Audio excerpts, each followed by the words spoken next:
God. Hey everyone, it's Mike here from The Art of Guitar. I'm back with another bad tab video. I did visit this one before in the past, but I only talked about one song, which was Peace Sells.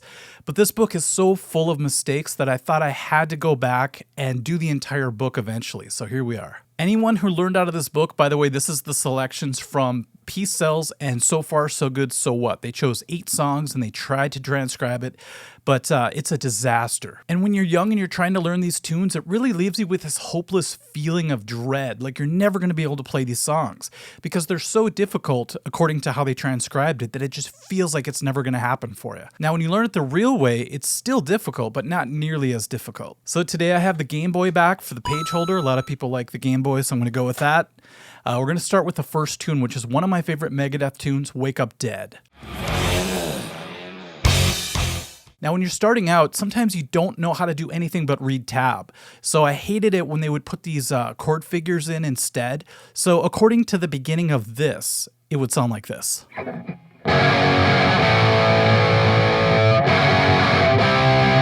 See how I'm using full major chords? That's because the chord figures tell you to do that. They don't have a 5 after them in the beginning, so it's not power chords. So you get this really huge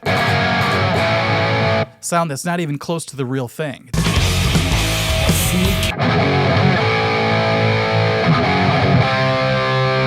It's supposed to have palm muting, it's supposed to have power chords, it's supposed to sound more like that. And then the end part is a complete disaster. Here's what it says.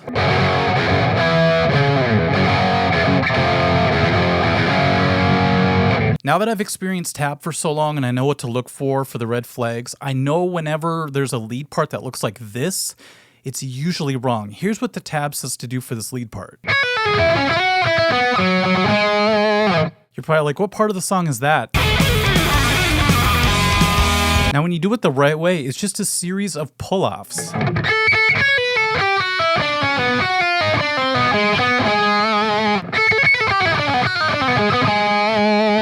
Okay, now this next part is probably one of my favorite Megadeth riffs of all time.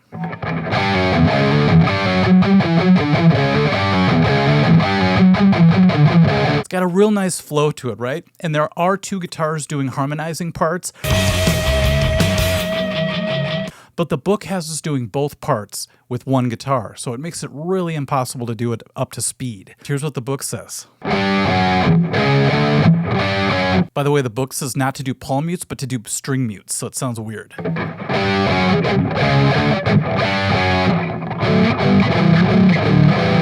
I'm serious, that's what it says to do.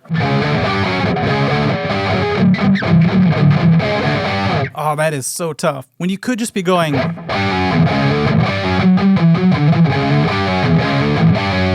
Now they did a pretty good job with the next riff.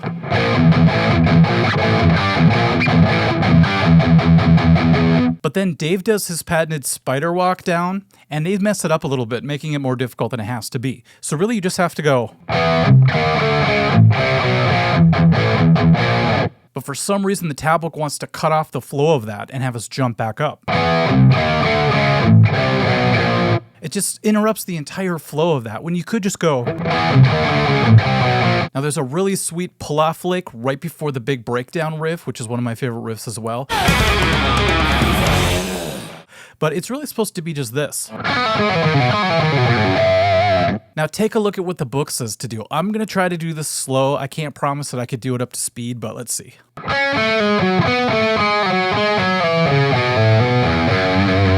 That's like 50 times harder. I remember trying to play that as a kid and just crumpling to the floor because I thought there's no way I'm ever going to do that up to speed when I could have just went like this. It's easier to play and it sounds way more badass. Okay, I love this breakdown riff.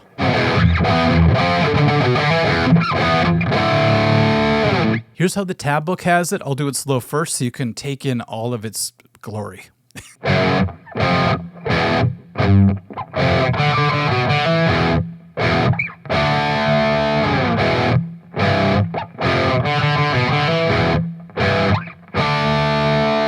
I'm not kidding, they actually have us play the strange 6 interval, so they want us to go G, E. It sounds cool on its own, but it's not in the actual song. So once again, here's the book.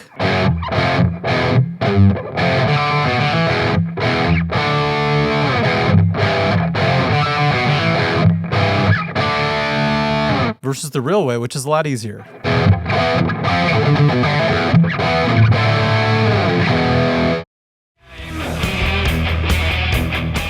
So like I said, I did cover Peace Sells in the other video. Check that one out if you want to. I go into more depth. But this one is the clincher for me in this song. Instead of going like this,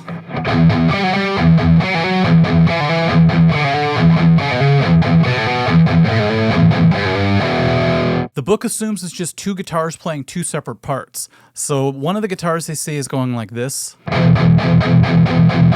while the other guitar is going like this. You're not going to believe it.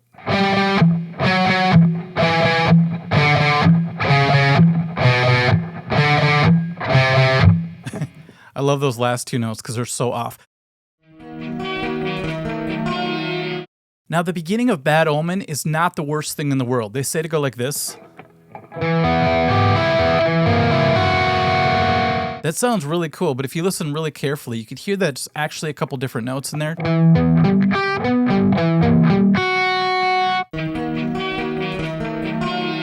That to me sounds way closer than the way they have it. Kind of like the light version of it, you know, the diet version. Now, you're not going to believe the next part. I had to do a double take because I couldn't believe that they missed this part. So in the real tune, there's some big chords. And then a pick scrape, right? And then... so some power chords, some muting, and then a little bit of a tail at the end back into the E power chord. Now this has to be a typo, but the book says the first chord is supposed to be this, 6th fret, 5th fret, 2nd fret. It sounds cool, but it's not nearly right. Instead of the 3 pick scrapes, which are so important, they think that it's just a 3-chord walk down. But mute it, palm mute it. So I don't know how you confuse this with this. Very strange. The next part's not so bad.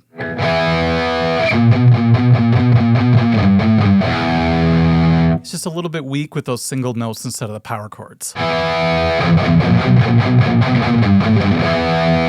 Okay, get ready for some craziness. Now, Chris Poland has that insane legato lick in this song.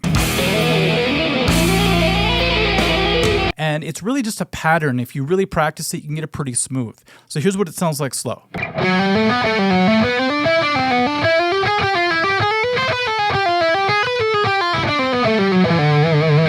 So can you see it's mostly an 8-note pattern climbing up? Now I'm going to try to play what the book says, but forgive me because it's insane and there's a lot of picking. They don't even have any legato going on. They want you to pick every note, which is totally nuts.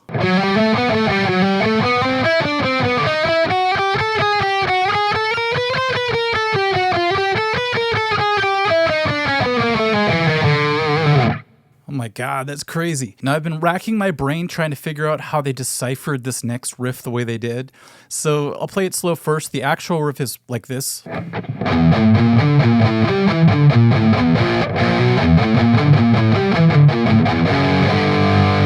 It's a really cool riff, especially full speed.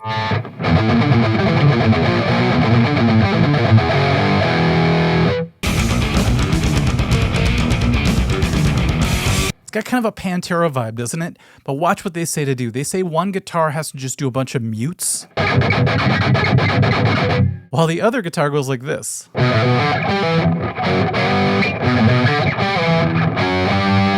And yes, they did specify to do a slide the second time from the 10th fret to the 7th for some reason. So the first time, but the second time. But back when I was younger, I didn't question it. I just thought this was guitar gospel, you know? Whoever transcribed it must be a professional, right? That's what I thought. Now, the next tune, 502, is a crazy song to play, and I couldn't find very much live footage of it. But you could tell just by listening to it that the book missed a whole bunch of things. So this riff right here...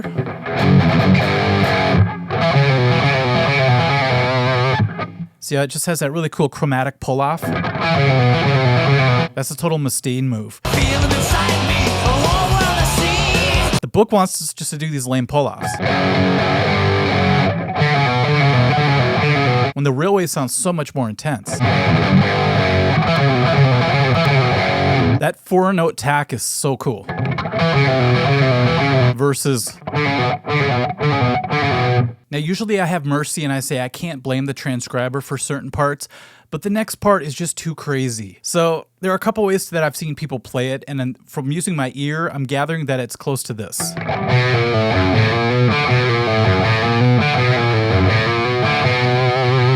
It's this real cool round sounding riff.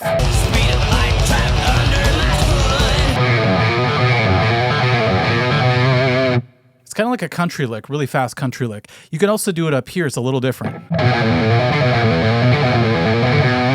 Now, if those two were your choices for where to play it, either one of them could work in the song. But the book has something so crazy, I don't even know how it passed the quality inspection test. Obviously, I don't think they had one. But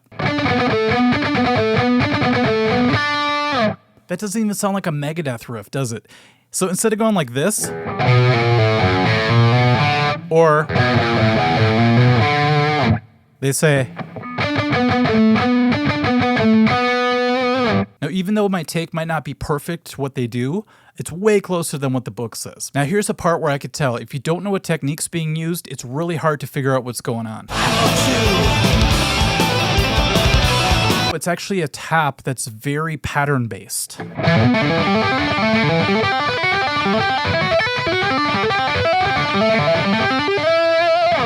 Now, once again, I'm not even going to try to do what the book says. I'll play through it slowly, but I don't have enough time in my life to try to play what they have us doing. My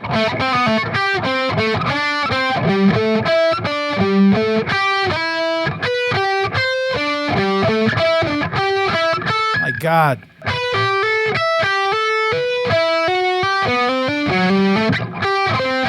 Well, you gotta like that. Somehow you have to just hammer on. Okay.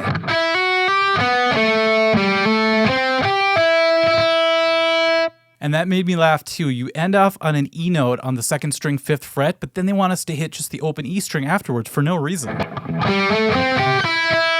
It's kind of redundant and just stupid. I feel like this is one of the times where the transcriber just gave up. And it was probably just like, okay, whatever I hear, I'm just going to write down and then I have to go to bed.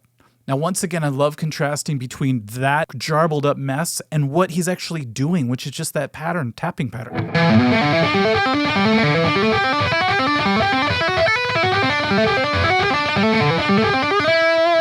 It kind of reminds me of that extreme porno graffiti book where Nuno's doing this awesome tapping technique, like a real pattern-based technique, but the transcriber just goes insane and just puts down a whole bunch of random notes. Now, I've seen some crazy things in tab books, but this one is close to the craziest. So at the end of 502, there's this great little ending solo.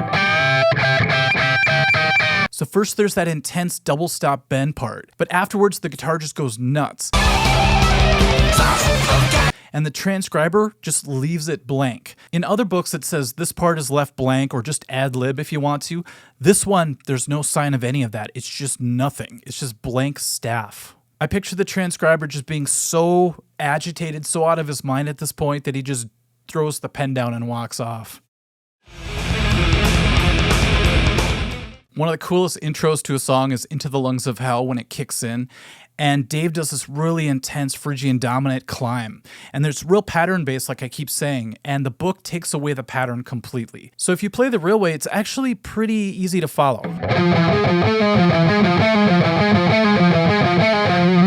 Hear that? It's just like a circular pattern. I'll show you kind of what the book says to do for that part.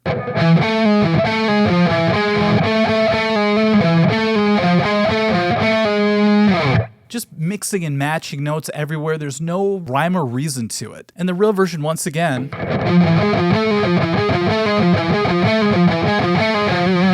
real straightforward. The next part as well. Here's the actual part. But no, the book has to make it something crazy like this.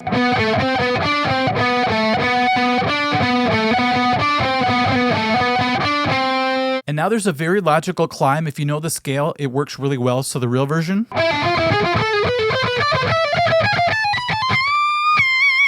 I love that walk because after you really get it, it just flows off your fingers. Okay, but the book just jumbles it up once again and makes it really difficult. Way more difficult than it has to be.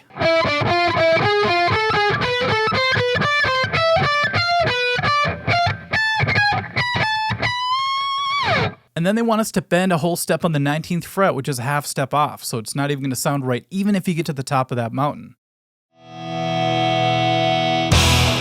So in Set the World Afire, there's that real machine gun opening. So you have to really mute the E string and go crazy.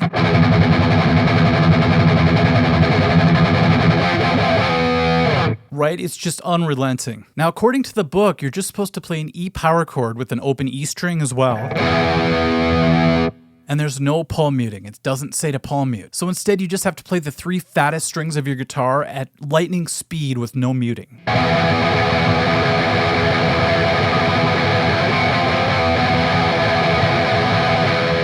It's just a chaotic mess at that point. It becomes some crazy punk song or something. I wonder why some of the most obviously palm muted parts aren't labeled that way in the book. The transcriber obviously knows what they are because it's in different parts of the book, but in this very obvious part, he left it out. This next riff is really tricky, but it's supposed to go like this.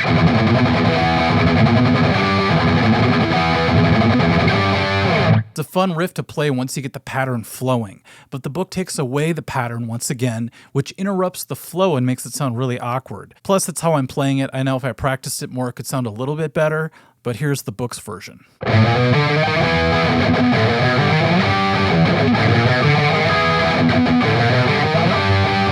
That is so much harder to do, and it sounds so bad compared to the real version, which is this again. Now, I have to give credit where credit's due. Sometimes they come pretty close on certain parts. And this is one of those times where they did an okay job, except for something very major. Once again, no palm muting. They have this idea that there's a lot of these muted string hits instead, like this.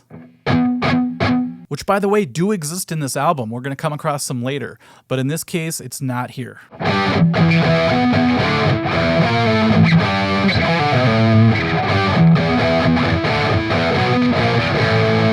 It's so hard to play it clean when you're doing those string mutes. Now, if you do palm muting and move the power chords to a more playable area, it sounds a lot better and it feels a lot better to play it.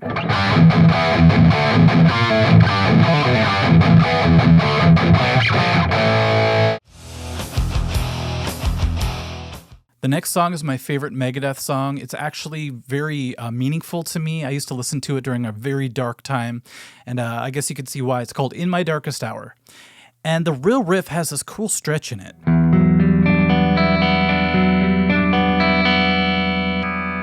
Sorry, I don't have the best clean tone today, but you get the idea. That's really all you have to do is just hold your hand in one spot. I love riffs that do that. Now the book comes close, but they have us playing down here, and it sounds a little bit janky.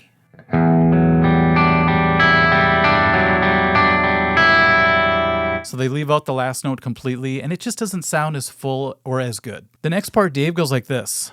Now,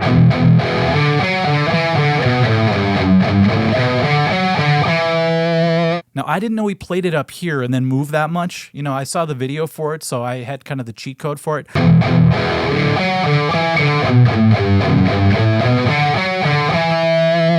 Whereas the book says to play it like this.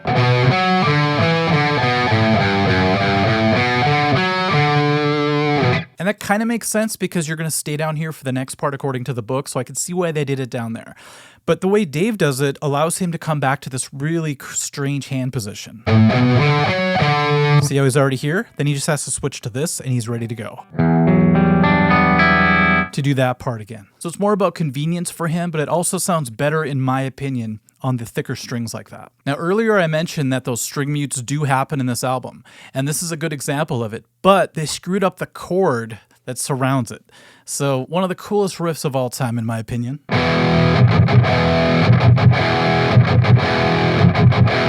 See how I'm not palm muting that necessarily? I'm killing the strings and hitting them like this. I am doing a little palm muting, but it's just to get a more dead sound. Palm muting would sound like this. It's not the same. It's got to be really tight. For some reason, they have us playing the E5 power chord up here and going like this.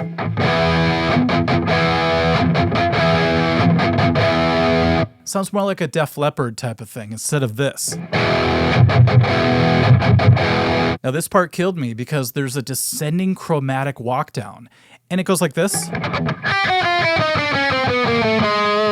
It's It's a good thing to practice as well. It's kind of like the spider exercise. But I don't know why the book wants us to go. Isn't that weird? How you could have just went to the next string and continued this nice wave.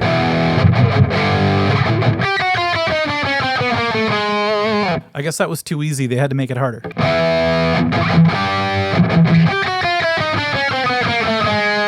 I'm exaggerating, but it is a lot harder to do that. Now, the next tune, Mary Jane, I didn't really go too deep into it because I don't know the song very well. I know all the other songs a lot better, so I'm able to tell what's off and what's not.